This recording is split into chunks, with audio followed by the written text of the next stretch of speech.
Hello बच्चों, कैसे हो। आज का जो हमारा चैप्टर है वो है ग्रेविटेशन चैप्टर का, gravitational field due to solid sphere. इसका डेरिवेशन निकालना हमें, तो स्टार्ट करते हैं।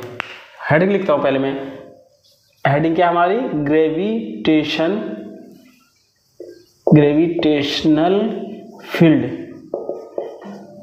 फील्ड ड्यू टू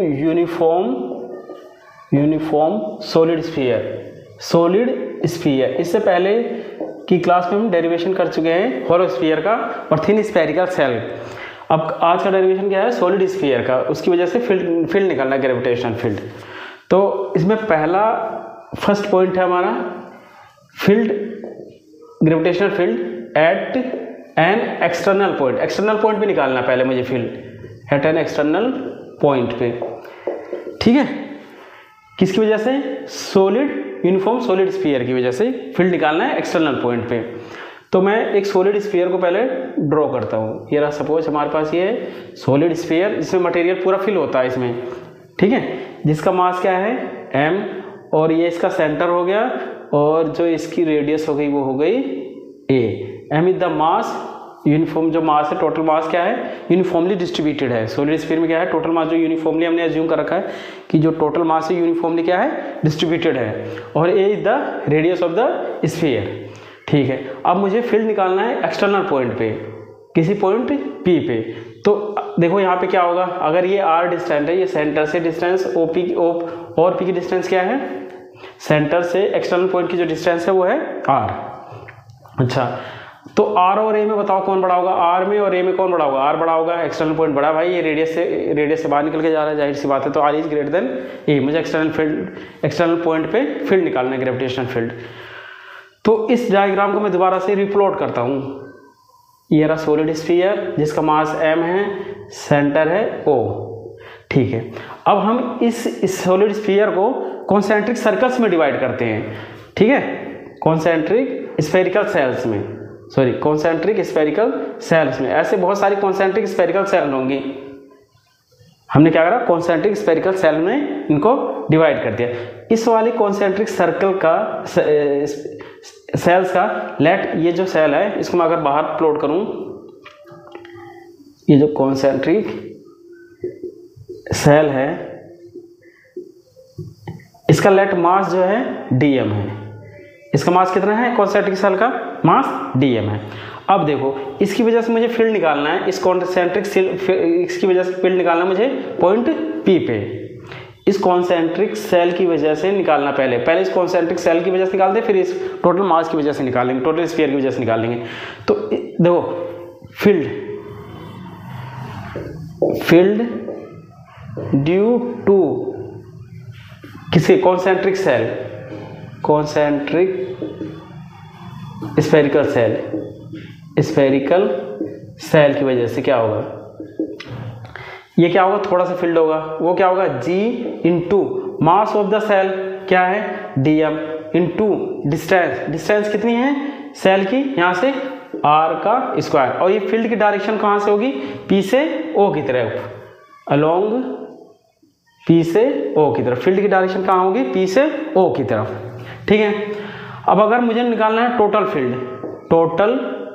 फील्ड, देखो क्या होगा, ड्यू टू सॉलिड स्फीयर की वजह से टोटल फील्ड कितना होगा, ठीक है भाई। देखो इसको क्या कर देते हैं, इंटीग्रेट, DE का इंटीग्रेशन कितना हो जाएगा, E equals to G into DM upon में R का स्क्वायर, इंटीग्रेशन। अच्छा देखो G R स्क्वायर क्या है, कॉन्स्टेंट, ये तो बाहर आ गए, अंदर क्या बचा, DM, ठीक है। अब देखो ये जो स्फीयर है, ऐसे बहुत सारी कॉन्सेंट्रिक सर्कल्स में ऑफ मास dm से डिवाइडेड होगा। ऐसे बहुत सारी, हम इस स्फीयर को क्या कर सकते हैं, ऐसे बहुत सारी कॉन्सेंट्रिक सेल्स में डिवाइड कर सकते हैं जिनका मास क्या हो, dm। तो सारी सेल के मास को हम अगर ऐड कर देंगे या उनका इंटीग्रेशन निकालेंगे तो क्या आ जाएगा, मास ऑफ द क्या, ये आ जाएगा mass of the solid sphere. तो टोटल फील्ड एक्सटर्नल पॉइंट पे क्या आ गया, gm अपॉन में r, where m is the mass of the solid sphere. अब देखो यहाँ पे क्या है कि हम ये अज्यूम कर सकते हैं कि जो टोटल मास है स्फीयर का वो जो टोटल मास है स्फीयर का वो कॉन्सेंट्रेटेड है कहाँ पर, सेंटर पे। तो हमने ये मान लिया कि ये इसका सेंटर है जैसे वो, तो यहाँ पे टोटल मास है स्फीयर का, जैसे ये मास टोटल यूनिफॉर्मली डिस्ट्रीब्यूटेड है ना चारों तरफ, तो हमने इसके मास को सपोज एज्यूम कर लिया कि कहाँ पर है, टोटल मास एज्यूम कर लिया यहाँ पर है सेंटर पे, ये जो टोटल मास है ना यहाँ पर एज्यूम कर लिया, और इसकी डिस्टेंस कितनी है पॉइंट P, और पॉइंट P से डिस्टेंस कितनी है R। तो देखो फील्ड यहाँ इस वाले पॉइंट फील्ड कितना हो गया, E gravitational field is equal to G gravitational constant into mass into distance का स्क्वायर, जहाँ पे हमें फील्ड निकालना है। और इसकी डायरेक्शन किस तरह हो गई, P से O की तरफ, P से O की तरफ इसकी डायरेक्शन हो गई फील्ड की, ग्रेविटेशनल फील्ड की P से O की तरफ। तो ये क्या हो गया, Gm/r²। तो फील्ड एक्सटर्नल पॉइंट पे मेरा कितना आ गया, Gm/r²। ये समझ में आ गया होगा। अब हम निकालते हैं field at internal point. Field eight कहाँ पर, सॉलिड स्फीयर की वजह से एट एक्सटर्नल पॉइंट। अब है field due to solid sphere at a internal point. तो सॉलिड स्फीयर को ड्रॉ करता हूँ मैं, ये रहा सॉलिड स्फीयर जिसका मास हमने बताया कि क्या है m, और इसकी जो रेडियस है वो है a, मास टोटल यूनिफॉर्मली क्या है डिस्ट्रीब्यूटेड है। ठीक है, मुझे इंटरनल पॉइंट पे किसी पॉइंट पे निकालना है, ठीक है, जिसकी डिस्टेंस कितनी है r पॉइंट पे निकालना। अब बताओ r में और a में कौन बड़ा होगा, a में और r में कौन बड़ा होगा, देखो a बड़ा है, तो ये क्या हो गया इंटरनल पॉइंट पे फील्ड निकालना है। तो फील्ड कहाँ निकालना है मुझे, केस नंबर 2 क्या है, फील्ड एट इंटरनल पॉइंट पे मुझे निकालना है फील्ड। ठीक है, इस वाले डायग्राम को दोबारा से, सॉलिड स्फीयर को दोबारा से प्लॉट करता हूँ यहाँ मैं। ये सॉलिड स्फीयर हो गया जिसका मास है m और इसकी रेडियस हो गई a। अब इस देखो इस सॉलिड स्फीयर को कॉन्सेंट्रिक सर्कल्स में, इसको थोड़ा सा बड़ा बना लेते हैं हम। ठीक है, ये सॉलिड स्फीयर है, इसको कॉन्सेंट्रिक स्फेरिकल सेल्स में हम डिवाइड करते हैं। देखो ये जैसे रेडियस r, हमने ये डिस्टेंस मानी है यहाँ से r पॉइंट P की डिस्टेंस है, तो इसी को मानते हुए एक हम क्या बना ले, स्फीयर बना ले ऑफ रेडियस r की। देखो ये पॉइंट P था, मेरा पॉइंट P था ना, जिसकी डिस्टेंस सेंटर से कितनी थी r। तो इसी पॉइंट से मैं क्या करता हूँ, एक सॉलिड स्फीयर को मैंने बना लिया, ये वाला अंदर वाला। इसमें ये क्या है, solid sphere mass total field होगा। अब क्या करता हूँ मैं कि इसके एक्सटर्नल पॉइंट पर कॉन्सेंट्रिक सर्कल्स बना लेता हूँ, जिसकी जो रेडियस है वो तो कितनी है x। देखो कॉन्सेंट्रिक सर्किल है जिसकी ये रेडियस है वो तो है x, और जो इसकी थिकनेस है कॉन्सेंट्रिक सर्किल की ये है dx। इस डायग्राम को अगर दोबारा देखें यहाँ पे, देखो इस वाले को, जो ये सॉलिड स्फीयर है इसको हमने कॉन्सेंट्रिक सर्कल्स में बांट दिया है, ये और ये रहा, ये वाला कॉन्सेंट्रिक जो सर्किल है ना इसको मैंने बाहर निकाल के दिखा रखा है, जिसकी रेडियस सेंटर से कितनी है x, और इसकी विड्थ कितनी है dx, ये विड्थ हो गई। ठीक है, और इसके अंदर क्या है, सॉलिड स्फीयर ऑफ रेडियस कितनी r, इस पॉइंट पे। अब मुझे इस पॉइंट P पे निकालना है क्या, फील्ड का निकालना है, ग्रेविटेशनल फील्ड निकालना पॉइंट P पे। तो देखो ग्रेविटेशनल फील्ड पॉइंट P पे कितना होगा, तो field gravitational field due to inner part, इसकी वजह से इस वाले की, देखो इस पे फील्ड, इस वाले इनर पार्ट की वजह से field due to inner part plus field due to outer part. इसको हमने दो पार्ट्स में डिवाइड कर लिया। फील्ड देखो इस वाले पॉइंट पे फील्ड क्या होगा, इसकी वजह से इनर वाला पार्ट है, इसकी वजह से फील्ड यहाँ पर, प्लस फील्ड ड्यू टू जो है हमने सेल कंसीडर करी, ये सेल है, ये वाला ये नहीं है, ये जो सेल है जिसकी रेडियस कितनी है x और विड्थ कितनी है dx। तो इसकी वजह से भी इस वाले पॉइंट पे मैंने फील्ड निकाल लिया। ये कैसा है, कॉन्सेंट्रिक स्फेरिकल सेल।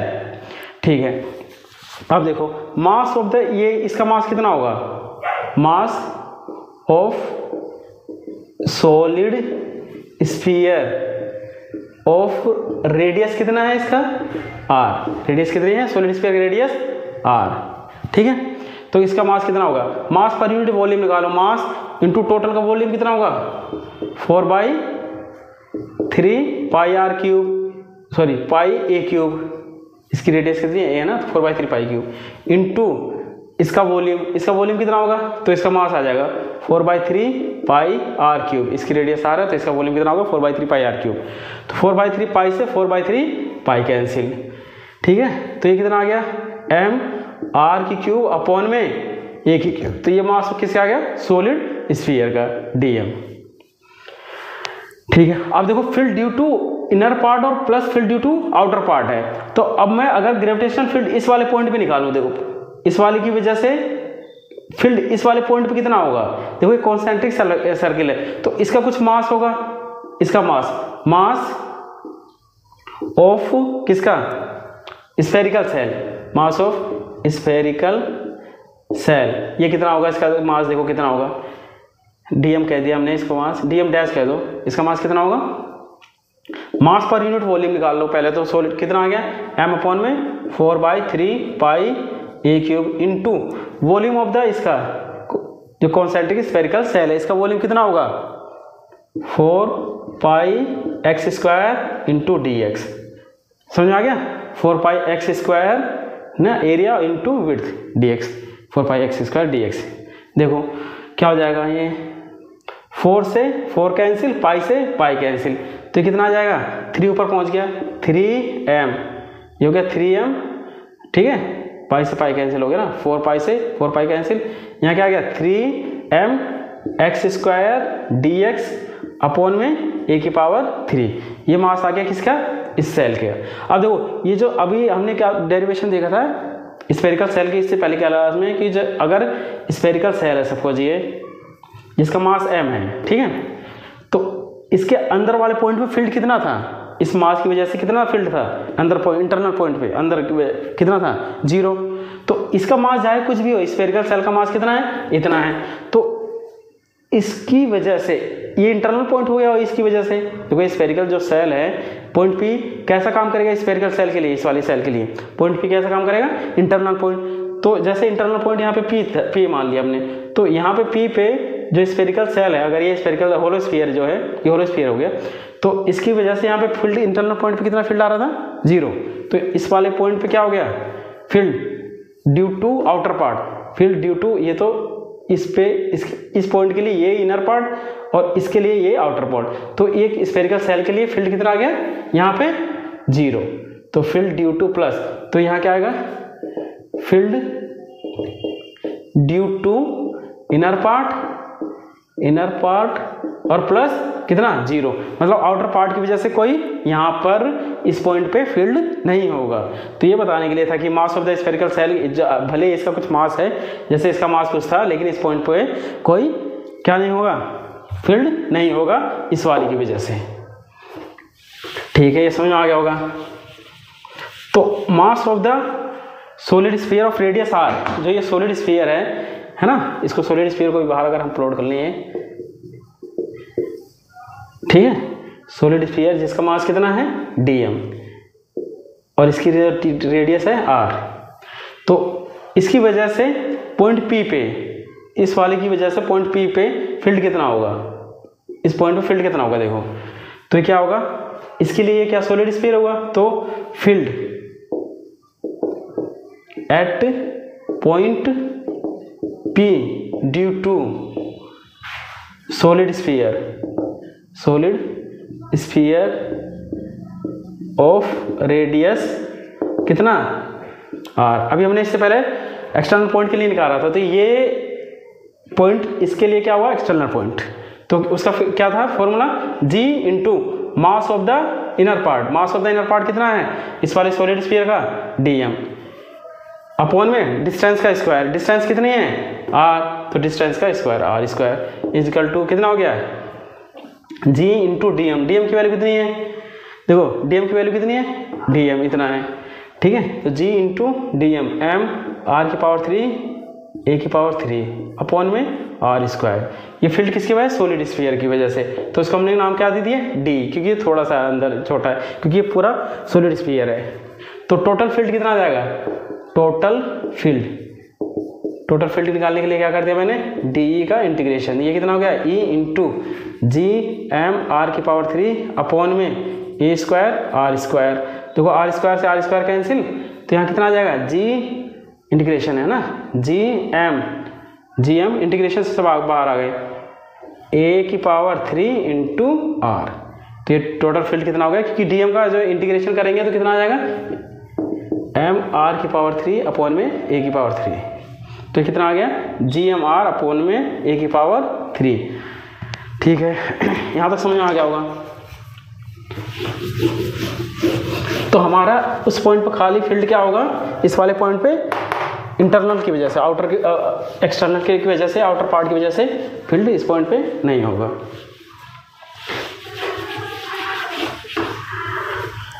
अब जो फील्ड आया हमारे पास, जो टोटल फील्ड ई की वैल्यू आई है इस पॉइंट पे, पॉइंट पी पे, ये कितनी वैल्यू आई है, जी देखो GM a⁻³ इंटू आर।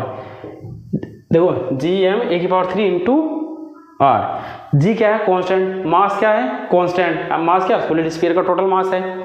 ए क्या है, रेडियस ऑफ द स्फीयर, ये भी कांस्टेंट। आर क्या है, ये आर वेरिएबल है, आर वेरी कर सकता है ना। आर कहाँ से वेरी कर सकता है, आर की वैल्यू देखो जब 0 होगा तो सेंटर पे आ जाएगा, आर की वैल्यू जब ए हो जाएगा तो कहाँ जाएगा ये पॉइंट, कहाँ, सरफेस पे स्फीयर के। तो जब आर की वैल्यू अगर 0 हो जाएगी, आर बराबर अगर 0 हो जाए तो ई की वैल्यू देखो कितनी हो जाएगी, फील्ड की वैल्यू कितनी हो जाएगी, आर बराबर 0 रखते ही ई की वैल्यू हो गई 0। और आर की वैल्यू अगर मैं रख दूँ क्या, अगर ये आर जो पॉइंट है ये यहाँ पे आ जाए ए पे, तो अगर आर की वैल्यू ए आ जाए तो ये पॉइंट कहाँ जाएगा, ये तो सेंटर पे हो गया, ये सेंटर पे हो गया। आर की वैल्यू अगर ए आ जाए तो देखो ई की वैल्यू कितनी हो जाएगी, GM a⁻³ और आर को मैं क्या कह रहा हूँ, ए हो जाए तो ये कितना आ जाएगा, GM अपॉन में a²। ये कहाँ हो गया, सरफेस पे, कहाँ पे, सॉलिड के स्फीयर के सरफेस पे, मतलब यहाँ पे फील्ड कितना आ गया, हर जगह यहाँ पे GM अपॉन में a²। ठीक है, इसका अगर हम ग्राफ प्लॉट करें, समझ में डेरिवेशन आपको आ गया होगा। अगर मैं ग्राफ प्लॉट करूं इसमें, फील्ड में, ग्रेविटेशनल फील्ड में, ये इसका सेंटर है O और डिस्टेंस में। अब देखो field due to external point की वजह से क्या आया था, फील्ड जब जो हमारे स्फीयर अगर जब बाहर था तो वहाँ field due to field at external point, field at external point, field at external point पे इससे पहले भी जब हमने करा था तो वो वैल्यू कितनी आई थी, GM अपॉन में r²। जब पॉइंट हमारा क्या था, जैसे ये सॉलिड स्फीयर है, अगर पॉइंट मेरा P यहाँ पर है, पॉइंट P यहाँ पर है जिसका मास m है, ये रेडियस a है, तो इस वाले पॉइंट पे वैल्यू कितनी आई थी, GM अपॉन में r²। इस पॉइंट पे r वैल्यू ये है, तो GM अपॉन में क्या आया था, अभी हमने डेरिवेशन किया इससे पहले, फील्ड एट एक्सटर्नल पॉइंट, तो GM अपॉन में r² आया था। और इंटरनल देखो अब सेंटर पे फील्ड कितनी होगी, 0, और सरफेस पे GM अपॉन में a²। और वेरिएशन कैसा है, ये लीनियर, आर कैसा वेरी कर रहा है, लीनियर। ठीक है, तो देखो ये सेंटर हो गया स्फीयर का, सॉलिड स्फीयर का, तो यहाँ पे कितना हुआ फील्ड, r बराबर 0 पे e बराबर 0, और r बराबर a पे कितना हुआ, GM अपॉन में a², GM अपॉन a²। ये लीनियर वेरिएशन, स्ट्रेट लाइन, यहाँ पे, यहाँ इस वाले पॉइंट पे r बराबर क्या हो गया, a, और इसकी वैल्यू कितनी होगी यहाँ पे फील्ड पे, GM अपॉन में a²। और ये क्या वैल्यू होगी, मैक्सिमम, क्योंकि देखो ये वैल्यू क्या है, GM अपॉन में a² और G अपॉन में r² में r और a में कौन बड़ा है, ये r जब एक्सटर्नल पॉइंट आएगा r की वैल्यू बड़ी है तो ये टोटल वैल्यू क्या हो जाएगी, छोटी, मतलब वैल्यू यहाँ से ये maximum value GM upon a² से वैल्यू क्या होगी, धीरे धीरे कैसे जाएगी, डिक्रीज होती जाएगी, ऐसे पैराबोलिक कर्व ना, ये 1 अपॉन r² है ये। तो ये हमारा क्या हो गया ग्राफ, यहाँ पे वैल्यू क्या होगी, मैक्सिमम इस पॉइंट पे। तो ये जो ग्राफ हो गया कैसे, ये स्ट्रेट लाइन और यहाँ ऐसे कर्व। तो यहाँ पे ये वाला क्या है, ये पॉइंट क्या आएगा, ये इसका वेरिएशन कैसा है, देखो GM अपॉन में a⁻³, GM अपॉन में a⁻³ r, और इसका वेरिएशन कैसा है, GM अपॉन में r², e बराबर इक्वल्स टू, और यहाँ इस वाले पॉइंट पे कितना है, e बराबर GM अपॉन में a²। तो ये हमारा ग्राफ प्लॉट हो गया किसका, gravitational field due to solid sphere. ये तो हमारा कौन सा हो गया, एक्सटर्नल पॉइंट, एक्सटर्नल पॉइंट पे आ गया ये सरफेस पे है, और इससे पहले क्या हो गया, इंटरनल, इंटरनल, और ये हो गया सेंटर। ये सारे पॉइंट्स हैं, ये समझ में आ गया होगा आप लोगों को ग्राफ से। तो ये सारी कहानी थी ग्रेविटेशनल फील्ड निकालने की ड्यू टू सॉलिड स्फीयर। अगर आपको कहीं डाउट हो तो आप कमेंट सेक्शन में जाके बता सकते हैं। Thank you and bye bye.